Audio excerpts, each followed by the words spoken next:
ابن کثیر رحمۃ اللہ علیہ بہت بڑے آدمی ہیں، بھاری آدمی ہیں علم کی دنیا میں، انہوں نے ایک واقعہ نقل کیا ہے، وہ بتانے لگا۔ علامہ عتبی رحمۃ اللہ علیہ قبر پر بیٹھے تھے، یہ پہلی صدی کا واقعہ لگتا ہے کہ کوئی وہ رکاوٹ نہیں تھی اور کچھ پڑھ رہے تھے، تو ایک بدو آیا تو آ کر سلام پیش کیا اور کہنے لگا یا رسول اللہ، آپ کے رب کہتے ہیں وَلَوْ أَنَّهُمْ إِذ ظَلَمُوا أَنفُسَهُمْ جَاءُوكَ، اگر یہ گناہ کر کے آپ کے پاس آ جائیں فَاسْتَغْفَرُوا اللَّهَ، اور معافی مانگیں اللہ سے، وَاسْتَغْفَرَ لَهُمُ الرَّسُولُ، اور آپ بھی پھر اللہ سے ہمارے لیے معافی مانگیں تو اللہ معاف کرتا ہے۔ میں آپ کے پاس اپنے گناہوں کا بوجھ لے کر آیا ہوں اور آپ کو سفارشی بناتا ہوں اللہ کی بارگاہ میں کہ اللہ تعالیٰ مجھے معاف کر دے۔ اور پھر وہ روتا ہوا باہر نکل گیا۔ علامات بھی کو ایک دم نیند آ گئی، بیٹھ تو خواب میں اللہ کے نبی کا دیدار ہوا کہ عتبی جاؤ اس بدو کو خوشخبری دے دو کہ تیری فریادیں پہنچیں اور تیری بخشش ہوگی۔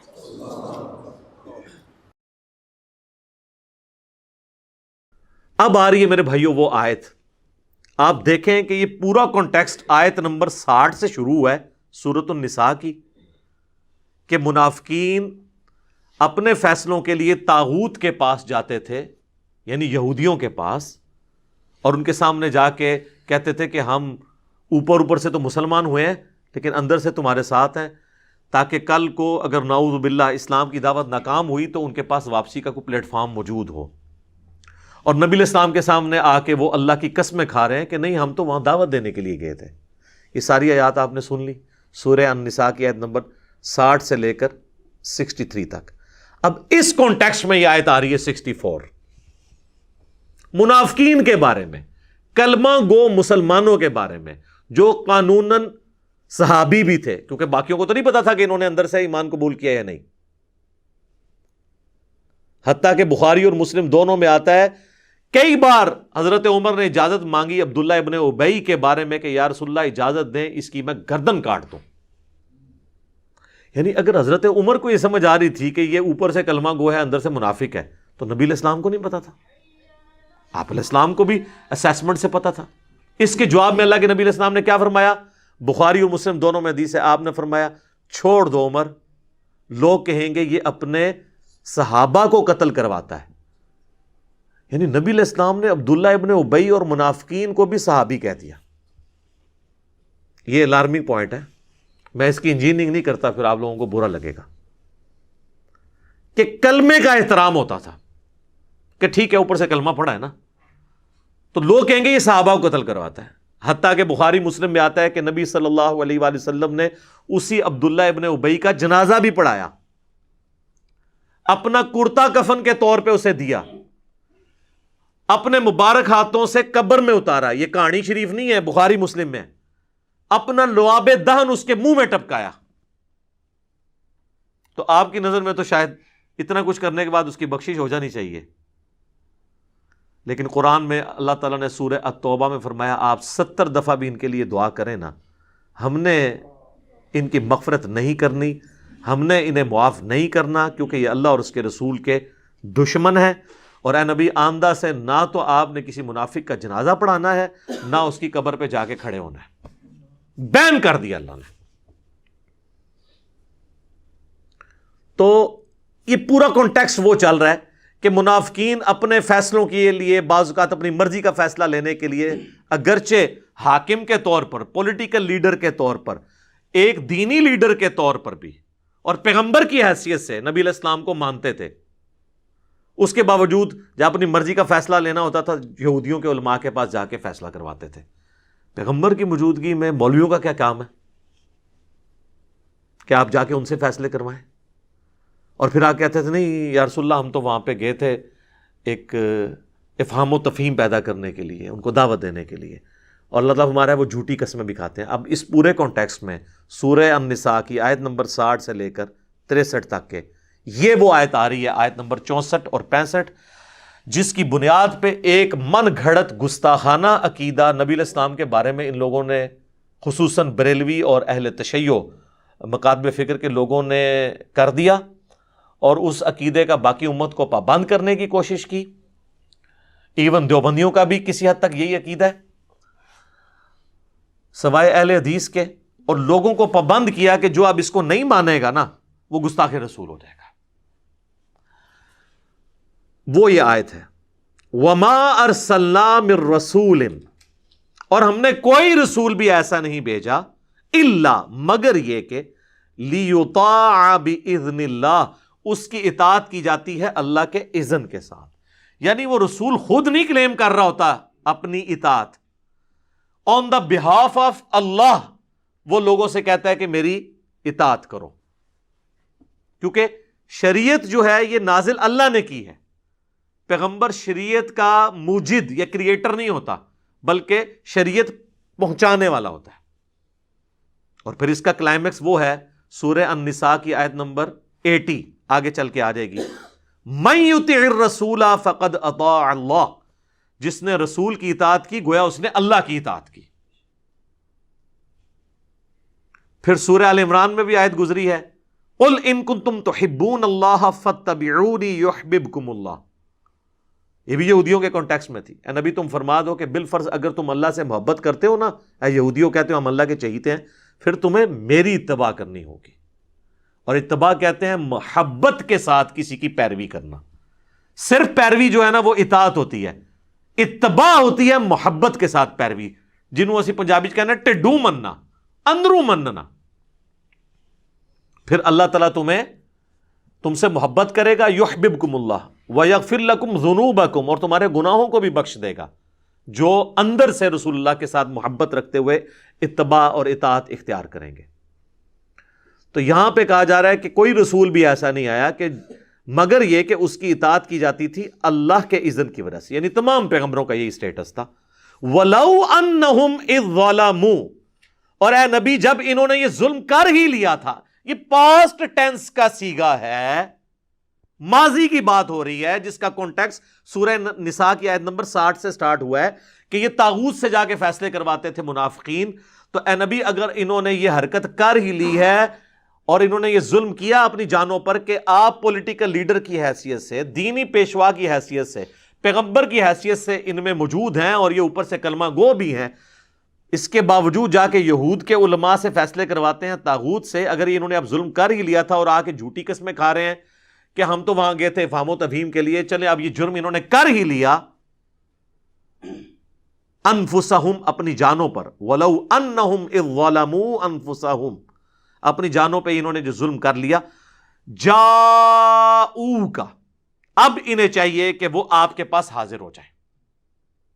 کس لیے؟ یہ حقوق العباد کا بھی معاملہ ہے نا، اللہ کے نبی کا بھی تو حق ہے نا۔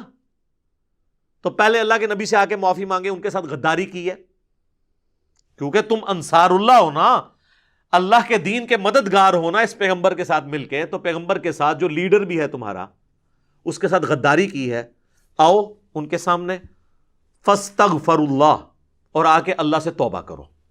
اور صرف اللہ سے توبہ کافی نہیں ہے، واستغفر لہم الرسول، رسول اللہ بھی تمہارے لیے استغفار کریں، یعنی سفارش کریں، شفاعت کریں کہ اے اللہ ٹھیک ہے انہوں نے مجھ سے بھی معافی مانگ لی ہے، یہ شرمسار ہیں، ان کو معاف کر دیں۔ نبی کی شفاعت بھی ہو، لَوَجَدُ اللَّهَ تَوَّابًا رَحِيمًا، تو یہ ضرور اللہ کو توبہ قبول کرنے والا اور رحم فرمانے والا پائیں گے۔ اس کو پکڑ کے انہوں نے آج کی ڈیٹ میں لگا دیا اور کہا جی جا کے قبر رسول سے جا کے اپنے نا گناہ معاف کروائیں۔ اندازہ کرے کہاں سے بات اٹھائی۔ یہ وہ آیت تھی جی سورہ النساء کی آیت نمبر 64، جس کے اوپر انہوں نے پورا عقیدہ کھڑا کیا، وَلَوْ أَنَّهُمْ إِذْ ظَلَمُوا أَنفُسَهُمْ جَاءُوكَ۔ اور جی قرآن میں اللہ تعالیٰ نے فرما دیا ہے کہ جب کوئی اپنی جان پر ظلم کر لے، رسول اللہ سے آ کے شفاعت کروا لے، تو وہ کہتے ہیں دیکھیں جی آپ بعد والی امت کو محروم کرنا چاہتے ہیں اتنی بڑی فضیلت سے۔ صحابہ کرام تو اپنی مبارک زندگیوں کے اندر جا کے حضور سے دعا کروا لیتے تھے، آج امتی کیا کرے؟ تو آج قبر پہ جائے، ایگو خود ہی کہانی بنا لی ہے، قبر پہ جائے اور جا کے عرض کرے۔ اور یہ عقیدہ بریلوی، دیوبندی، شیعہ تینوں کا مشترکہ ہے، صرف اہل حدیث اس عقیدے کو درست نہیں سمجھتے۔ اب یہ دھوکہ دینا کہ جی آج کے لوگ کدھر جائیں جی شفاعت کے لیے، صحابہ کرام تو اتنا فائدہ اٹھا لیا انہوں نے، آج کے امتی کیا کریں؟ سر آپ کے بارے میں بھی اللہ کے محبوب صلی اللہ علیہ وآلہ وسلم کی حدیث ہے صحیح مسلم میں کہ جو اذان کا جواب دے اس کے بعد مجھ پہ درود شریف پڑھے اللہم صلی علی محمد وعلی آل محمد، اور پھر الوسیلہ والی دعا مانگے تو قیامت والے دن میری شفاعت اس کے لیے حلال ہو جائے گی۔ اس کے لیے قبر رسول پہ جانا ضروری نہیں ہے، یہاں پہ بھی آپ یہ سب کچھ کریں آپ کو فضیلت ملے گی۔ پھر جامعہ ترمذی میں حدیث ہے کہ جو شخص اللہ کا ذکر اور درود شریف پڑھ کے اللہ کی طرف متوجہ ہوتا ہے اللہ تعالیٰ اسے عطا فرماتا ہے۔ لہٰذا آج کے ڈیٹ میں بھی کسی نے توبہ کروانی ہے تو اللہ کا ذکر کرے، درود شریف پڑھے، اللہ کی طرف متوجہ ہو، کسی جگہ نہ بھی جائے تب بھی اللہ تعالیٰ اس کی دعا قبول کرے گا۔ لہٰذا یہ بھی جو شیطانی وسوسہ تھا اللہ کے فضل سے میں نے اس کو سیٹل کر دیا الحمدللہ۔ اب اس عقیدے کی بنیاد کیا ہے وہ چند ایک باتیں میں ایک ایک کر کے اسے کور کر دیتا ہوں۔ ایک تو آپ کو یہ اس کا کانٹیکسٹ سمجھ آ گیا کہ یہ اس دور کے اعتبار سے تھا۔ وہ کہتے ہیں جی قرآن کی آیات تو جنرل ہیں، آپ ان کو حضور کے زمانے تک کر رہے ہیں۔ یہ وہ لوگ ہیں جب انہیں ہم توحید کی کوئی آیات بتاتے ہیں کہتے ہیں یہ تو بتوں کے بارے میں ہے، تو کافروں کے بارے میں نازل ہوئی ہیں، اور جب یہ آیت آئی تو اس کو آج بھی فٹ کرنے کے لیے تیار ہے۔ تو آپ اس بات کو سمجھ لیں، آدھی بات ان کی درست ہے، ہم بھی کہتے ہیں بتوں کی آیات آپ نہ لگائیں اہل ایمان کے اوپر۔ ہمارے پاس تھوڑی آیات ہیں جو قرآن حکیم میں انبیاء کے بارے میں ہے کہ وہ نہ کسی کے نفع کے مالک ہیں نہ نقصان کے۔ سورۃ الاعراف آیت نمبر 188 بالکل واضح آیت ہے جس کے اندر اللہ کے محبوب صلی اللہ علیہ وآلہ وسلم کے بارے میں آیا قُلْ لَا أَمْلِكُ لِنَفْسِي نَفْعًا وَلَا ضَرًّا، اے نبی تم فرما دو میں تو اپنی جان کے لیے بھی کسی نفع اور نقصان کا مالک نہیں ہوں، إِلَّا مَا شَاءَ اللَّهُ، ہاں مگر جو اللہ میرے لیے فیصلہ کرتے۔ وَلَوْ كُنْتُ أَعْلَمُ الْغَيْبَ، اور اگر میں خود غیب جان لیتا، لَاسْتَكْثَرْتُ مِنَ الْخَيْرِ، تو میں بہت خیر کثیر جمع کر لیتا، وَمَا مَسَّنِيَ السُّوءُ، اور مجھے کبھی کوئی تکلیف نہ پہنچتی۔ جب مجھے پہلے ہی پتا چل جاتا کہ میرے ساتھ یہ معاملہ ہونے والا ہے میں کوئی اس کا تدارک کر لیتا۔ ان انا الا نذیر و بشیر، میں تو نہیں ہوں مگر ڈر سنانے والا اور خوشخبری سنانے والا، لقوم یؤمنون، ان کے لیے جو بات ماننا چاہیں ایمان لانا چاہیں۔ تو یہ واضح قرآن میں آ گیا ہے تو اس کی بات تو ضرورت ہی نہیں ہے۔ پھر سورۃ المائدہ میں اللہ تعالیٰ نے اولو العزم پیغمبر عیسیٰ ابن مریم اور ان کی والدہ جو اولیاء کی سردار ہیں، ان سے بڑھ کے تو کوئی بزرگ نہیں ہو سکتا نا جو پیغمبر کی ماں ہے، ان کے بارے میں ہے مل مسیح ابن مریم الا رسول، المائدہ 75۔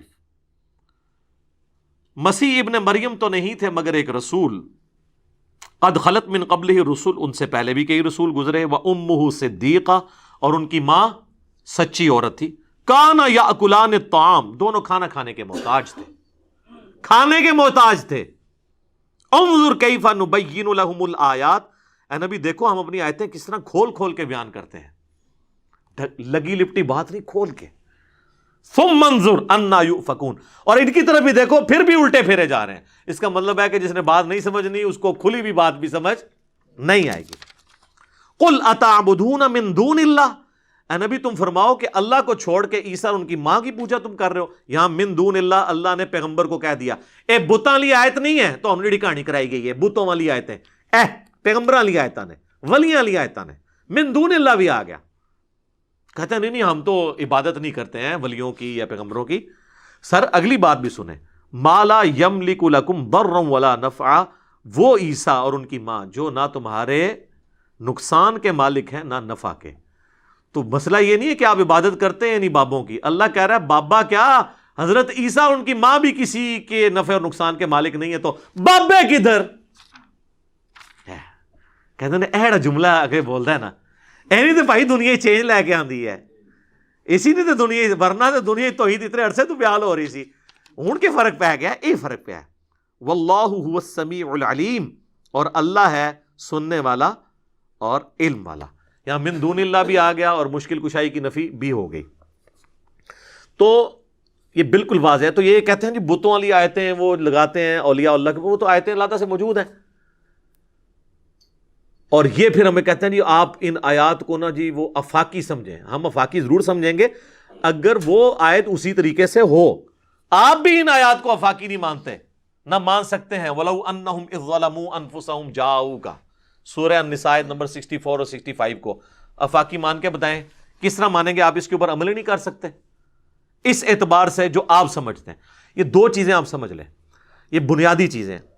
ایک ہوتی ہے سیاق و سباق، جسے ہم کہتے ہیں کانٹیکسٹ، کہ اس آیت کے اندر جو حکم بیان ہوا ہے یہ کس پس منظر میں ہے، اس کا کانٹیکسٹ کیا ہے، وہ قرآن کے اندر ہی موجود ہوتا ہے.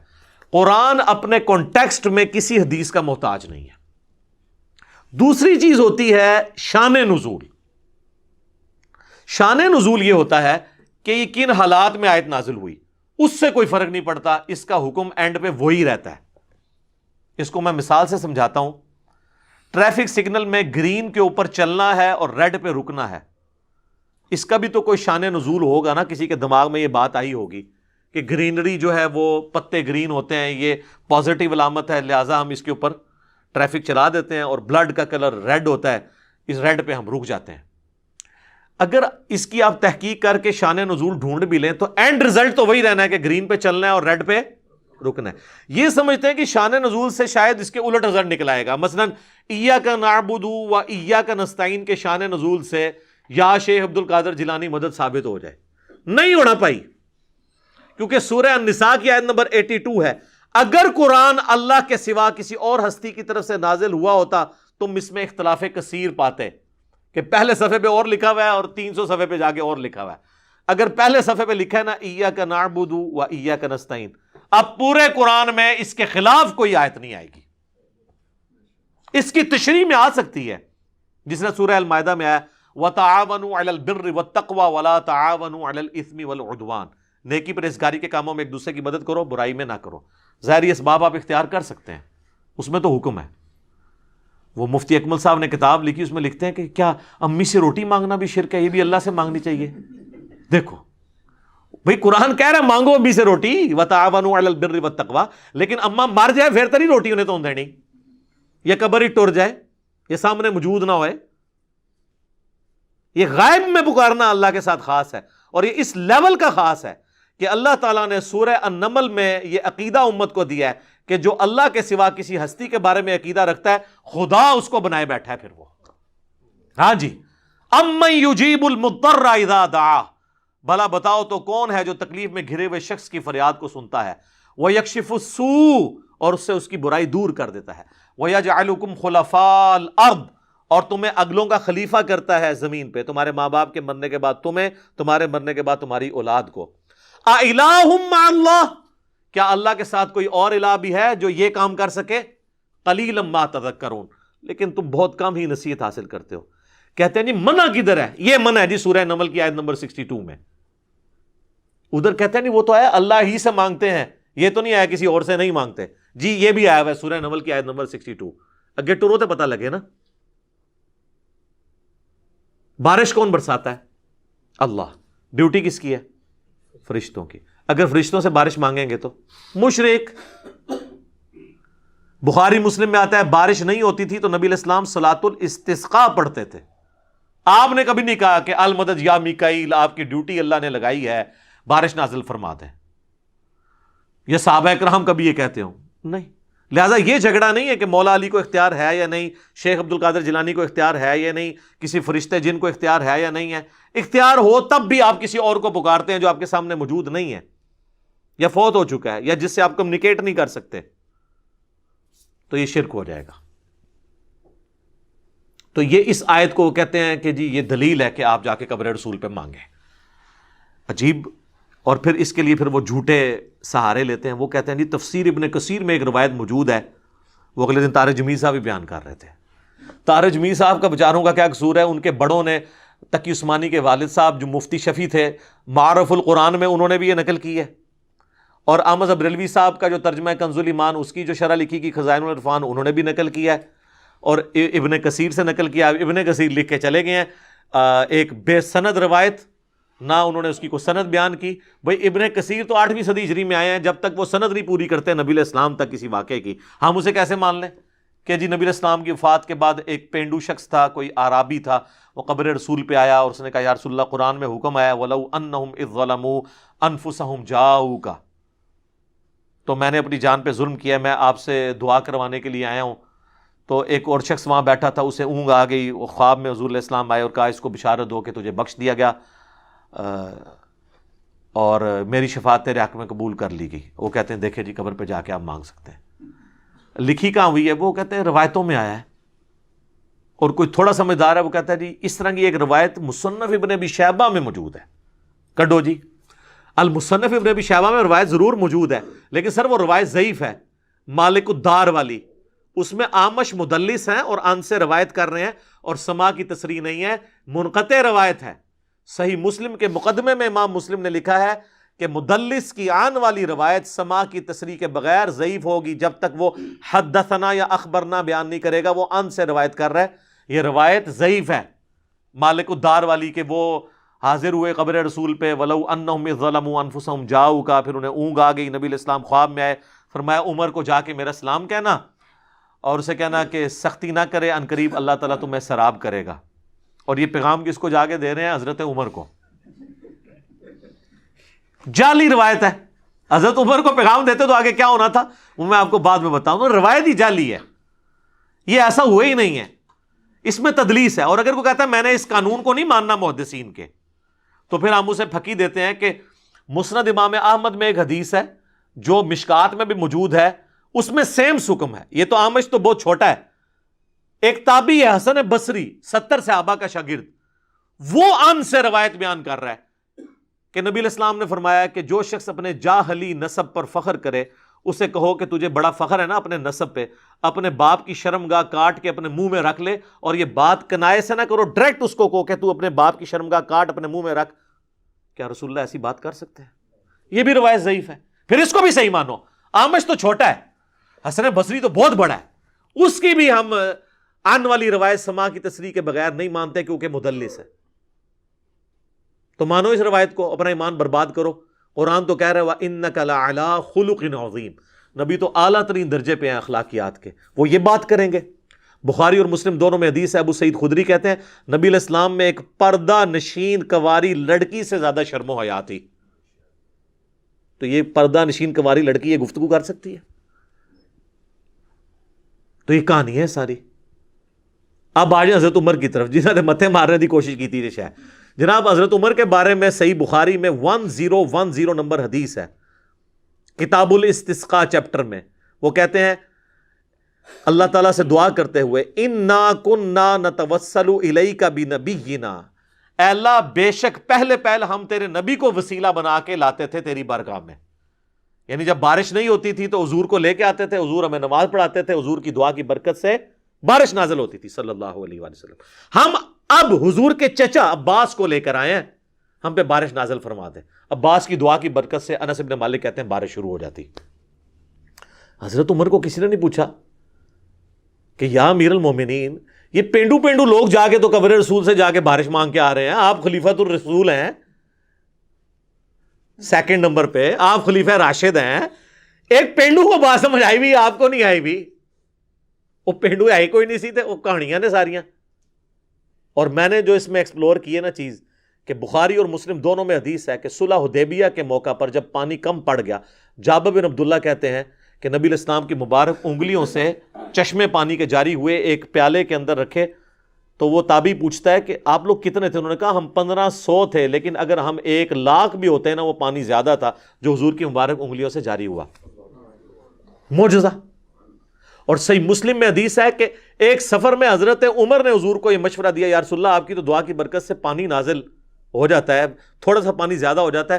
تو انہوں نے ایک برتن میں نا پانی جمع کر کے حضور کو دیا, حضور نے بیچ میں ہاتھ رکھا, پھر پانی کے چشمے جاری ہو گئے. اچھا, یہ اس لیے کیا جاتا تھا کہ کریشن ایکس نہیلو جو ہے نا, عدم ماں سے وجود, یہ صرف اللہ دے سکتا ہے. حضور نے جب کبھی بھی کیا ہے نا تو کھانا پکا ہوا ہے تو اس پہ دعا کی ہے تو برکت ہوئی ہے, کچھ نہ کے بغیر کچھ نہیں ہوا. پیالہ بھی تھوڑا سا پانی آیا تو اس میں ڈالا ہے, خالی پیالے میں ہاتھ ڈالنے سے نہیں پانی نکلا, کیونکہ یہ اللہ کی خصوصیت ہے. آج نئی بات لے جائے, علمی باتیں آپ کو اسی پلیٹ فارم سے ملیں گی. اور صحابہ کو اس بات کا پتا تھا کہ خالی پانی نہیں نکل سکتا, تو وہ جمع کر کے لے, یا رسول اللہ اس تھوڑے سے مٹ کر دیں آپ تاکہ پانی کے چشمے جاری ہو جائے. یہ اللہ نے فرق رکھا ہے, موڑزے بھی جناب اتنے ان لمیٹڈ نہیں ہوتے. اچھا, تو حضرت عمر کے سامنے یہ معجزہ ہوا ہے. حضرت عمر نے تو نہیں کہا کہ یا رسول اللہ آپ ہاتھ مبارک باہر نکالیں اور یہ میں پیالہ لے کے آئے ہوں, آپ سیراب کر دیں. بخاری میں وہ کہتے ہیں انا کننا نتوسل الیک بنبینا. لیکن یہاں پہ بریلوی اور دیوبندی آپ کو کیا کہانی کروا رہے ہیں, وہ کہتے ہیں کہ جی وہ فضائل حج میں شیخ زکریا کاندلوی نے لکھا ہے، اور فضائل سنت میں الیاس قادری صاحب نے، دونوں بھاری فرقے بریلوی اور دیوبندی لکھتے ہیں کہ جی 555 ہجری میں نبی الاسلام کی وفات کے 550 سال بعد شیخ احمد رفاعی جب قبر رسول پہ حاضر ہوئے اور آ کے وہاں نعت اشعار پڑھے اور کہا یا رسول اللہ میں اتنی دور مصر سے آیا ہوں، آپ اپنا مبارک ہاتھ قبر سے نکالیں، میں زیارت کرنا چاہتا ہوں، بوسہ دینا چاہتا ہوں۔ 90,000 لوگوں کی موجودگی میں کہتے ہیں قبر رسول سے ہاتھ باہر نکلا، انہوں نے ان کو بوسہ دیا، اور کہتے ہیں ان 90,000 لوگوں میں شیخ عبد القادر جیلانی کا نام بھی ذکر کیا جاتا ہے۔ پہلے تو مجھے یہ بتائیں عبد القادر جیلانی نے ہاتھ کیوں نہیں چوما؟ اتنی گستاخی کہ اللہ کے نبی کا ہاتھ نکلے قبر سے، میرے سامنے نکل رہا ہو تو میں تو بدبخت ہوں کہ میں یہ منظر دیکھ رہا ہوں، اور وہ شیخ احمد رفاعی عبد القادر جیلانی کا مرید ہے، مرید کے لیے ہاتھ نکل رہا ہے اور پیر محروم ہے۔ کڈی وڈی کہانی ہے۔ انہاں تے عبد القادر جیلانی دا نام تاں پایا سی کہ بریلوی ڈر کے نا چونکہ 11ویں دن نے مان لین گے اس واقعے نو، اور دوسرا جھوٹ ہے کہ 555 ہجری 90,000 دا مجمع مسجد نبوی چ آندا ہی نہیں سی۔ 90,000 کا مجمع تو آج سے 100 سال پہلے بھی نہیں آتا تھا، اور آپ لوگ 1000 سال پہلے بتا رہے ہیں مسجد ہی چھوٹی سی تھی۔ کہانی ہے، بالکل کہانی، اور اس طرح کی کہانی انہوں نے پھر مشہور کر دی، اور حضرت عمر کا میں نے آپ کو عقیدہ بتا دیا۔ اور یہ کہانی پھر یہاں ختم نہیں ہوئی سر، المحند علی المفند میں انہوں نے نبی الاسلام کے بارے میں لکھا کہ ہم حضور کو اپنی قبر کے اندر دنیاوی زندگی کے ساتھ مانتے ہیں،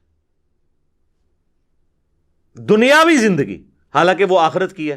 اللہ تو شہید کے بارے میں کہہ رہا ہے وَلَٰكِن لَا تَشْعُرُونَ، شہید زندہ ہے لیکن تمہیں اس کا شعور نہیں ہے۔ یہ کہتے ہیں نبی الاسلام کی دنیاوی ہے۔ سر دنیاوی ہے تو پھر سانس، ٹوائلٹ، کھانا پینا کدھر گیا؟ اور اعلیٰ حضرت تو ایک سٹیپ آگے گئے ہیں نا جی ملفوظات میں، انہوں نے کہا کہ یہ اتنی حقیقی حصی دنیاوی ہے کہ قبروں میں انبیاء پہ بیویاں ان کی ازواج مطہرات پیش کی جاتی ہیں، وہ ان کے ساتھ شباشی بھی فرماتے ہیں۔ یہ کہتے ہیں اس میں کون سی گستاخی ہے، اپنی بیوی کے ساتھ ہی صحبت کر رہے ہیں۔ گستاخی یہ ہے کہ آپ نے رسول اللہ پہ جھوٹ باندھا ہے۔ بخاری مسلم دونوں میں حدیث ہے، اور مولا علی سے یہ حدیث، مسلم کی پہلی حدیث یہ ہے جس نے میری طرف کوئی جھوٹی بات منسوب کی وہ اپنا مقام جہنم میں دیکھ لے۔ یہ کس جگہ لکھا ہوا ہے کہ رسول اللہ صلی اللہ علیہ وسلم کی قبر مبارک میں یہ سب کچھ ہو رہا ہے؟ مسند احمد میں حدیث ہے، مشکات کے اندر بھی اما عائشہ کہتی ہیں جب سے عمر یہاں دفن ہوئے ہیں میں تو پردے کے بغیر قبر کے پاس نہیں جاتی ہوں۔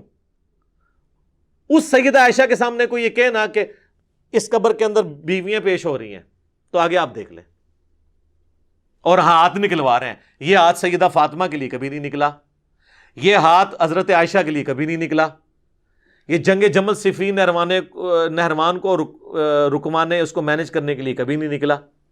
وہ زیادہ حقدار تھے، اور سب سے بڑھ کر یہ کہتے ہیں جی قبر رسول پہ جا کے مانگنا اور فیصلہ کرانا، یہ قرآن میں ہے وَلَوْ أَنَّهُمْ إِذْ ظَلَمُوا أَنفُسَهُمْ جَاءُوكَ، ان سے کہیں کہ قبر رسول پہ اگر یہ فیصلہ کروانا تھا، سب سے ضروری فیصلہ تو صحابہ نے کروایا نہیں ہے، جس کی وجہ سے امت آج تک دو ٹکڑے ہیں۔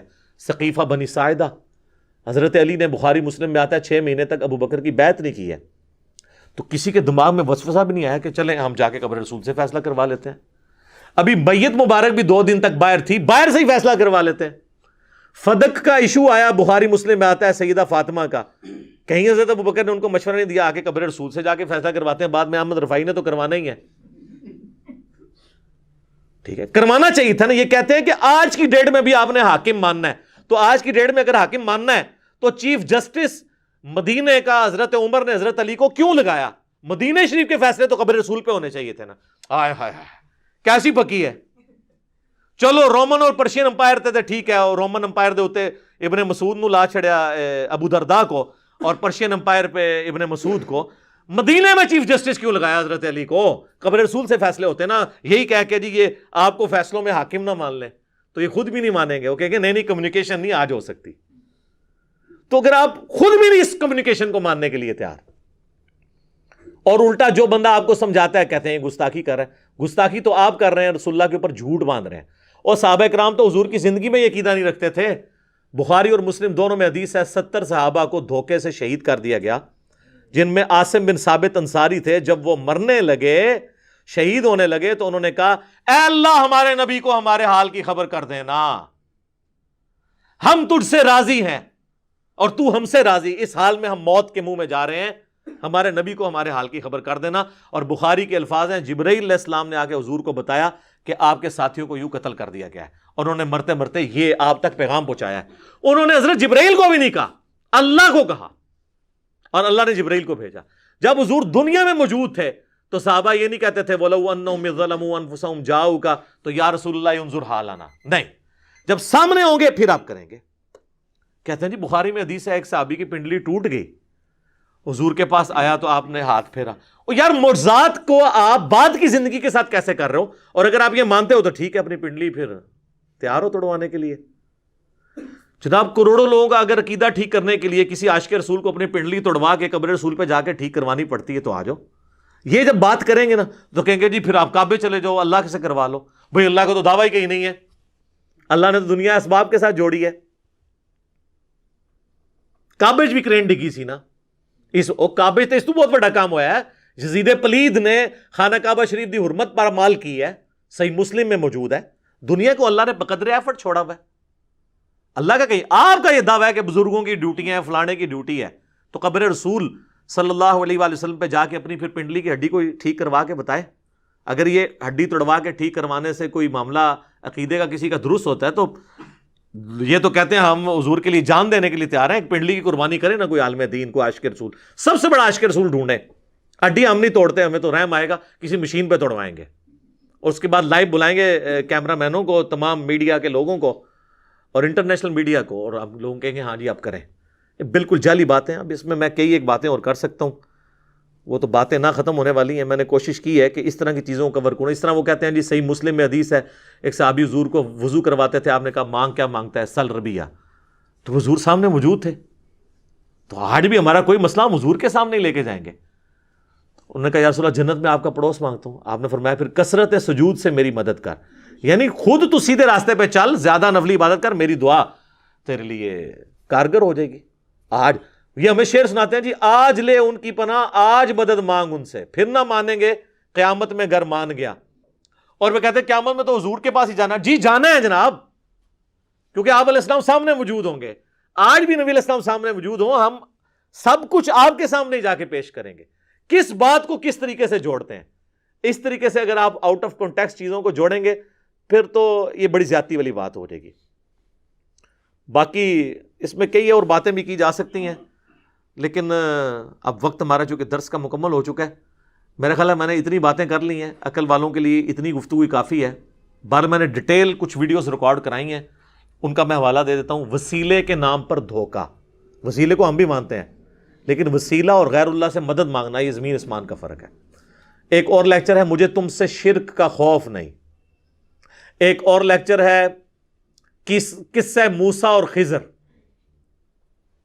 اور ایک ہے تخت بلقیس۔ کہتے ہیں بندہ لبو جنہیں وہ سارا تخت بلقیس بندہ لب لیا ہے، بے فکر ہو، وہ اللہ نے ایک بندہ بھیجا ہے جس نے بندہ لب لیا ہے تو عقیدہ بھی صحیح کرنے واسطے۔ اور ایک اور ہے لیکچر حضرت اویس کرنی کے اوپر، وہ کہتے ہیں جی ایک روحانی سلسلہ چلتا ہے، اس کے ساتھ یہ معاملات ہوتے ہیں۔ یہ وہ ساری ویڈیوز ہیں جو اگر الگ الگ میں ان کے اوپر گفتگو کروں تو 3-4 گھنٹے اور لگ جائیں گے۔ یہ آپ ویڈیوز دیکھیں۔ دعا صرف اللہ ہی سے میرا ریسرچ پیپر ہے، وہ بھی آپ پڑھیں تو انشاءاللہ آپ کو سچائی کھل کر سامنے آ جائے گی۔ اللہ تعالیٰ سے دعا ہے جو حق بات میں نے کہی اللہ تعالیٰ ہمارے دلوں میں راسخ فرمائے۔